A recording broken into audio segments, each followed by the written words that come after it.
할렐루야. 우리 주위 돌아보시면서 예수님으로 축복합니다. 인사 나누시겠습니다. 예수님으로 축복합니다. 예수님 축복합니다. 예수님 축복합니다. 오늘은 역대상 14장 10절을 중심으로 이기는 전쟁, 지는 전쟁, 이와 같은 제목으로 말씀의 은혜를 나누고자 합니다. 인류의 역사 속에는 수많은 전쟁이 있었습니다. 우리 역사 속에도 수많은 전쟁들이 있었고, 우리에게 있어서 가장 최근의 큰 전쟁은 우리 동족 간에 일어났던 6.25 전쟁입니다. 그러나 전쟁은 직접 총칼을 동원하여 싸우는 그런 전쟁만 있는 것은 아닙니다. 최근에는 일본이 총칼이 아닌 경제 전쟁을 일으켰고, 우리 정부는 대응 차원에서 한일 간 군사정보 보호협정인 지소미아, General Security of Military Information Agreement, 앞자만 따서 지소미아라고 하는 겁니다. 이 지소미아, 이것을 지금으로부터 3일 전 8월 22일 목요일에 연장하지 않겠다고 선언했습니다. 간절히 바라기는 이런 결정과 대응이 조국을 위해 조국을 버렸다 라는 우려처럼 악하거나 어리석은 일들이 되지 않기를 소망합니다. 그래서 오늘은 우주 만물의 창조주이시고 주관자이시며 역사 또한 섭리하시는 하나님께서 말씀해 놓으신 성경 말씀을 통해서, 성경의 역사적 교훈을 통해서 알고 지혜로워지기를 소망합니다. 또한 아무리 예수님을 모르는 지도자일지라도 오늘의 말씀을 어떤 경로로든 듣게 된다면 준엄한 하나님의 명령이며 경고의 말씀으로 듣고 순종하여 따르기를 촉구합니다. 사랑하는 여러분, 전쟁은 할 수 있는 한 피할 수 있으면 피하는 것이 좋겠죠. 그러나 성경에서도 수많은 전쟁에 대한 기록이 있고, 전쟁도 평화도 그 모든 것은 역사를 주관하시고 우주 만물을 주관하시는 하나님께 속해 있음을 우리는 알고 있습니다. 전쟁을 연구하는 세상에서는 전쟁을 크게 피로스의 승리, 파비오스의 승리로 분류하고 있습니다. 피로스의 승리란 고대 그리스의 북서부 에페이로스의 왕 피로스는 알렉산드로 3세 이래 최고의 전략 전술가로 이탈리아 반도와 시칠리아 섬에 대규모 원정 전쟁을 감행하여 이른바 피로스의 전쟁에서 당시로선 세계 최강이었던 로마군을 상대로 여러 번의 승리를 거둡니다. 그러나 거둔 승리에 비해서 피로스 측의 손실이 너무나 커서 피로스 자신은 우리가 로마인들과 싸워 한 번 더 승리를 거둔다면 우리는 완전히 끝장날 것이다 라고 말합니다. 이처럼 비록 전쟁에서는 승리했을지라도 그 승리자에게 엄청난 손실을 안겨서 결국에는 패배를 안기는 승리를 피로스의 승리라고 칭하게 된 것입니다. 단순히 표현하자면 비용 대비 효과가 나쁜 승리, 혹은 이겨도 이긴 게 아닌 승리를 표현하는 말입니다. 그러나 만약 전쟁에 지면 모두 죽거나 노예가 되거나 아예 국가 자체가 멸망해버릴 경우는 질 때 잃는 것이 이길 때 잃는 것보다 훨씬 많아서 승리만으로도 큰 가치가 있게 되므로 피해가 큰 승리 모두가 피로스의 승리에 포함되는 것은 아닙니다. 자, 우리가 지금 일본과 싸우고 있는 전쟁은 어떤 전쟁에 해당될까요? 만약 이 전쟁에 지면 우리 모두가 죽거나 노예가 되거나 아예 국가 자체가 멸망해버릴 경우에 해당된다면 아무리 피해가 크더라도 이 전쟁에서는 무조건 승리해야만 하는 겁니다. 현재 일본과의 경제 전쟁이 여기에 해당되는 것입니다. 만약 이런 국가 차원의 존립을 또는 국민들의 생명을 모조리 위협받는 그런 전쟁이 아니라면 아무리 전쟁에 승리한다 하더라도 그 승리는 비용 대비 효과가 나쁜 피로스의 승리가 되는 것입니다. 이것은 전쟁에서 승리는 했는데 나라가 너무나 큰 손실로 그 손실을 감당하지 못하는 전쟁이 되었다는 것입니다. 그래서 지도자는 아주 현명하게 이런 전쟁을 지휘해야만 하는 겁니다. 뱀처럼 지혜롭게 감정적인 대응이 아니라 아주 냉철한 이성적 판단으로 국가와 국민을 지켜내야만 하는 겁니다.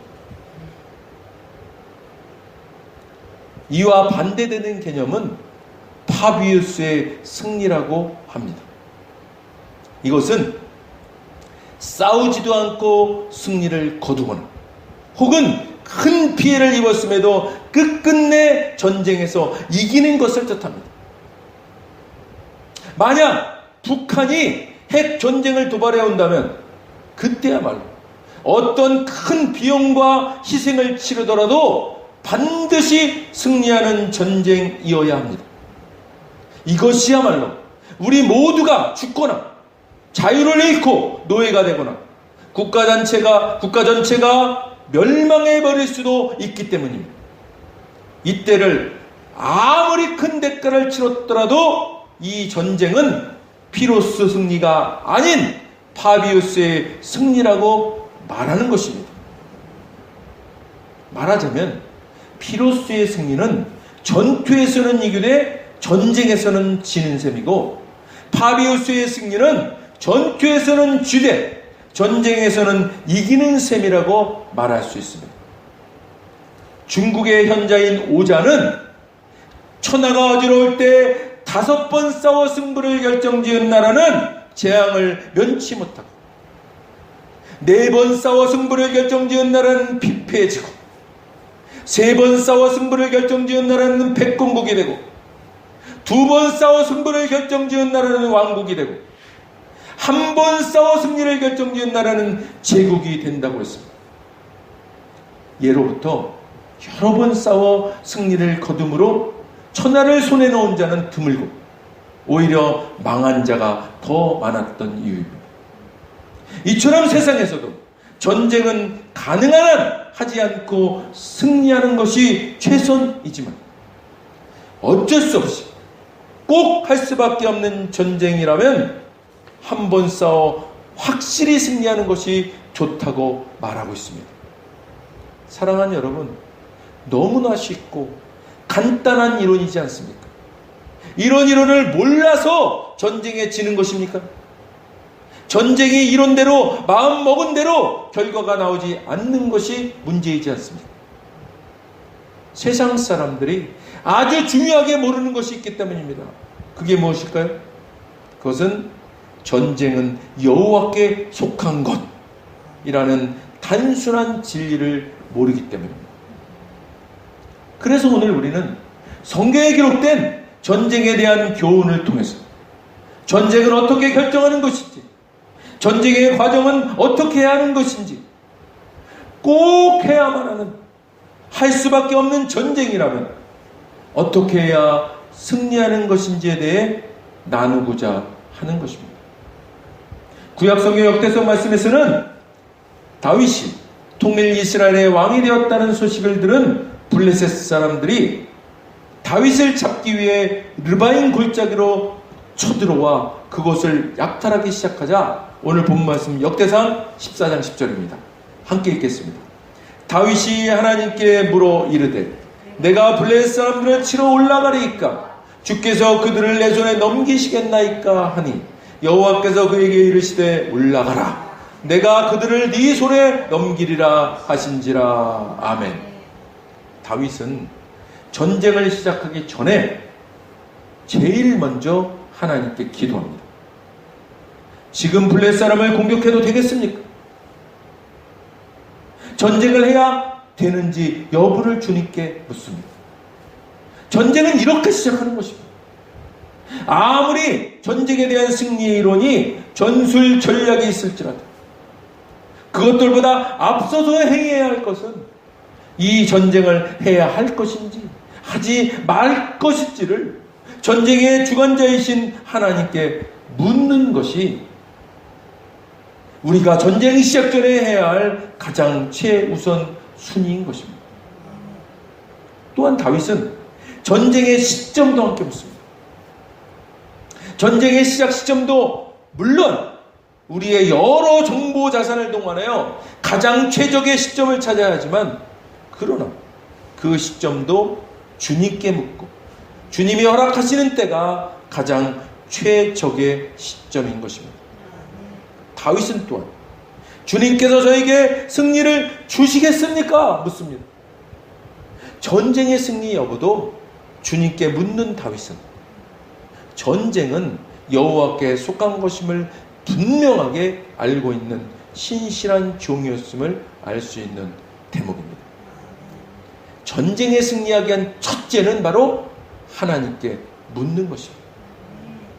전쟁을 해야 하나요? 하지 말아야 하나요? 지금 해야 하나요? 언제 해야 됩니까? 주님께서 저희에게 승리를 주시겠습니까? 이에 하나님께서는 대답하십니다. 공격하여라. 내가 너에게 승리를 주겠다. 기도에 응답받은 다윗은 바알브라심에서 그들을 공격하여 완전한 승리를 거두게 됩니다. 승리를 거둔 후 다윗은 그 승리의 주관자이신 하나님을 인정하고 높이는 말을 가장 먼저 하는 신실함을 또한 나타냅니다. 다윗은 결코 자기를 높이지 않았습니다. 그는 콸콸 솟아나는 물처럼 하나님께서 내 적들을 쓸어버리셨다라고 주님을 찬양했습니다. 이런 다윗에게 주님은 완전한 승리를 허락하신 것입니다.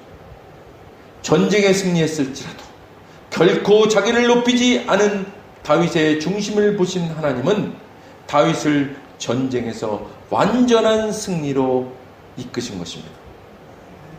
다윗의 통일한 것, 이스라엘의 첫 번째 블레셋과의 전쟁은 이처럼 하나님께서 허락하신 승리의 약속을 믿음으로 받고 전쟁에 임한 다윗의 신실한 믿음의 승리였던 것입니다. 그 후에 블레셋 사람들이 또다시 쳐들어와 골짜기를 약탈합니다. 이때 다윗은 역대상 14장 14절 15절입니다. 우리 함께 읽겠습니다.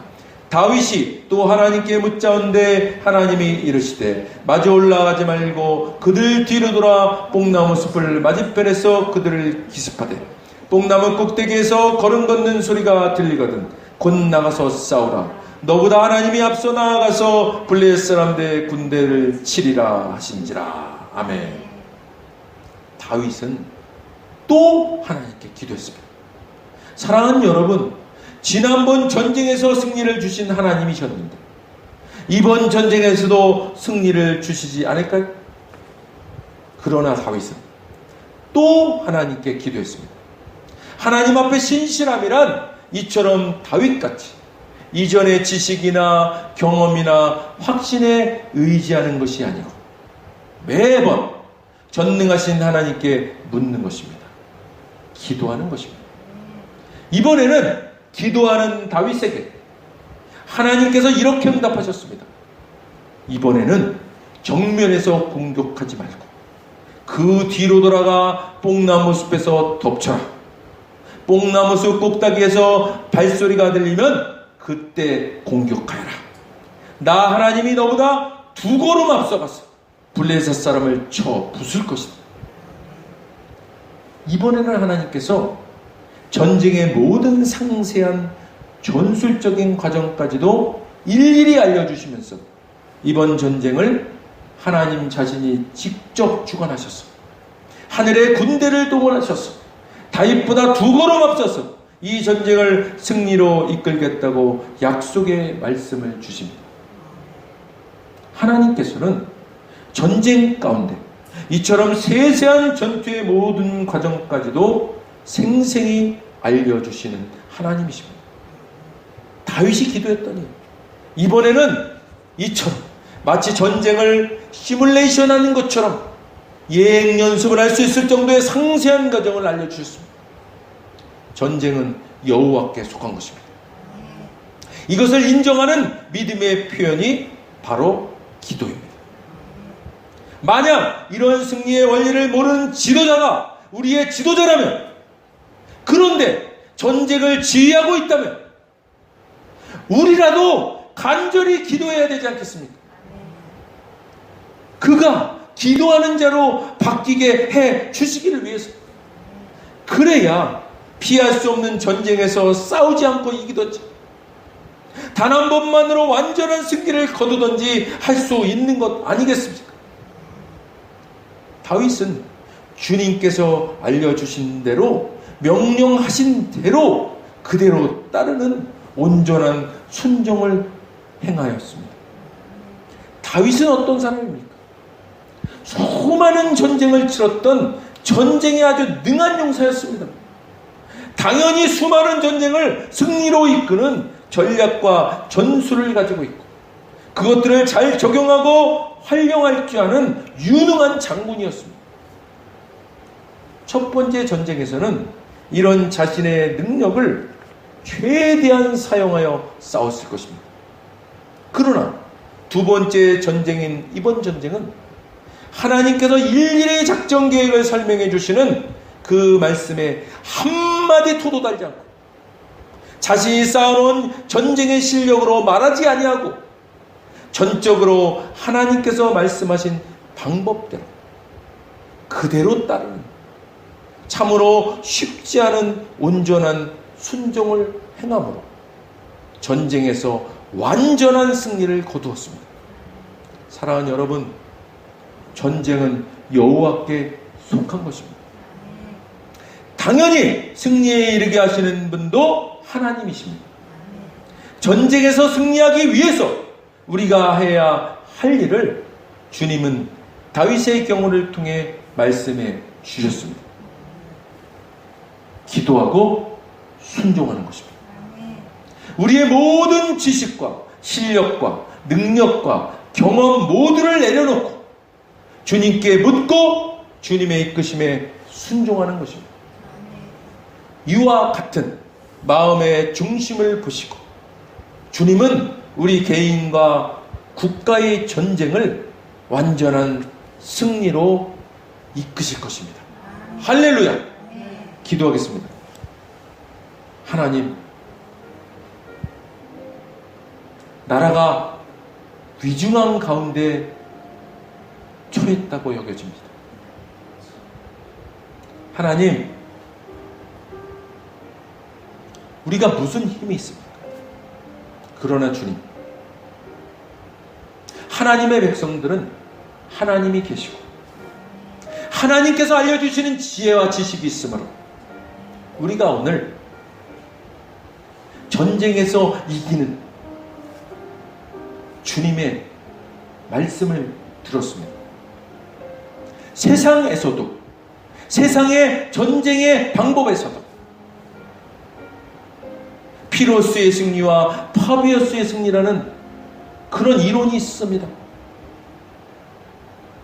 승리가 다 승리가 아니고 나라가 망할 지경까지 가는 그런 승리를 거두면 그것은 아무 소용이 없는, 전투에는 이겼지만 전쟁에는 지는 파비우스의, 피로스의 승리라고 말하지 않습니까?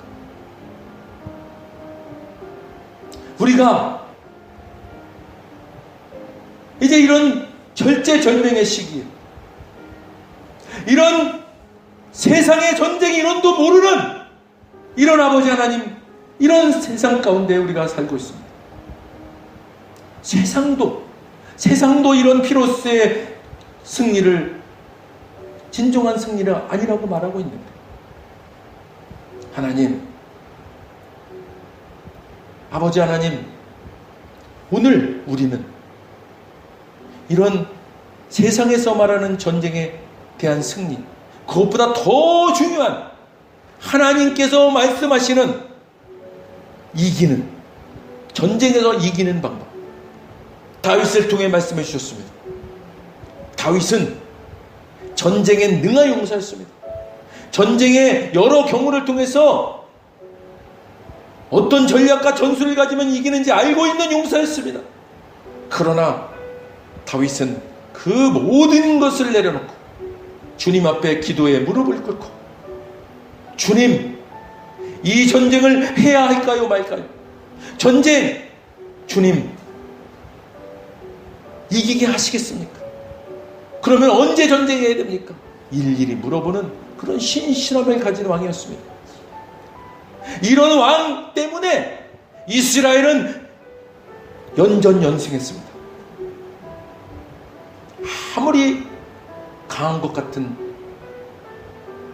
이방 적들이었지만 그들은 이렇게 무릎 꿇고 기도하고 순종하는 왕 앞에 모두가 무릎 꿇었습니다. 하나님, 우리 대한민국도 이런 지도자 되기를 원합니다. 하나님, 분노한다면 국민들은 분노하지 않겠습니까? 그러나 주님,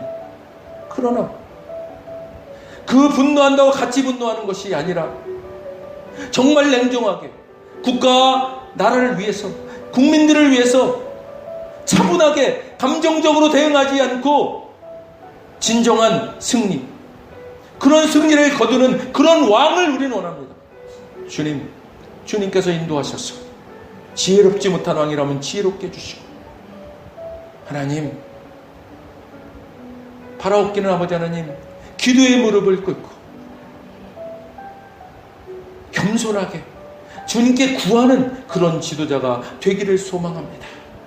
하나님, 또한 아버지 하나님, 우리 예수 믿고 구원받아 은혜 아래 있는 우리가 이제 이 원리를 깨닫고 우리라도 무릎 꿇고 기도하는 그런 우리가 될 수 있도록 인도하여 주옵소서. 하나님, 이 나라를 불쌍히 여기시고 긍휼히 여기시고 하나님, 우리의 기도를 들어 주옵소서. 주님 감사합니다. 영광 받으시옵소서. 예수님 이름으로 감사하며 기도드립니다. 아멘. 먼저 오늘 아직 예수님을 구세주로 영접하지 않은 분이 있다면 그분들께 오늘 하나님께서 말씀하십니다. 나는 너희를 사랑하기에 내 아들을 너희에게 주었다. 예수님은 우리를 대신해서 십자가에 못 박혀 죽으셨고 우리를 위하여 우리를 대신하여 죽으셨습니다. 그 결과 거룩하신 하나님의 모든 정죄함 갇혀버린 우리가 아닌 대속제물이신 예수님께 떨어졌습니다. 성경에 기록된 바 하나님은 거룩하신 동시에 사랑이십니다. 그래서 우리를 사랑하셨음에도 그의 거룩함을 더럽힐 수 없었죠. 누군가가 대신 죽어야 했습니다. 그래서 영생하시는 예수님께서 보좌에서 내려오사 인간의 아기로 태어나셨죠. 죽기에 오신 겁니다. 완벽한 인간이신 그분이 흠 없는 인생을 사신 주님, 우리를 위해 흠 없는 순양이 되셨습니다. 십자가에서 우리 대신 죽으셨고 3일째 되던 날 부활하셨습니다. 아직 예수님을 영접하지 않으셨다면 이 기도를 따라 하시길 바랍니다. 돕는 마음으로 다 같이 따라 하시겠습니다. 하늘에 계신 아버지, 얼마나 멋진 선물을 제게 주셨는지요. 주 예수 그리스도를 보내사 십자가에서 죽게 하셨고 저의 대속제물로 삼으셨습니다. 예수님은 내 죄와 저주와 처벌을 받으셨습니다. 그 모든 것이 십자가에서 완결되었습니다. 오늘날 예수님이 죽음에서 부활하셨기에 나는 예수님 안에서 하나님 앞에 설 수 있게 되었습니다. 하나님의 은총을 받고 선하심과 복에 멸류관했습니다. 예수님은 이제 나의 구원주이십니다. 예수님은 이제 나의 주님이십니다. 하나님 아버지 감사드립니다. 예수님 이름으로 감사하며 기도드립니다. 아멘. 오늘 따라하신 이 고백에 진심으로 따라하셨다면, 그리고 이 진심으로 따라하신 고백이 믿어지는 은혜가 임하셨다면 구원 받으셨습니다. 할렐루야.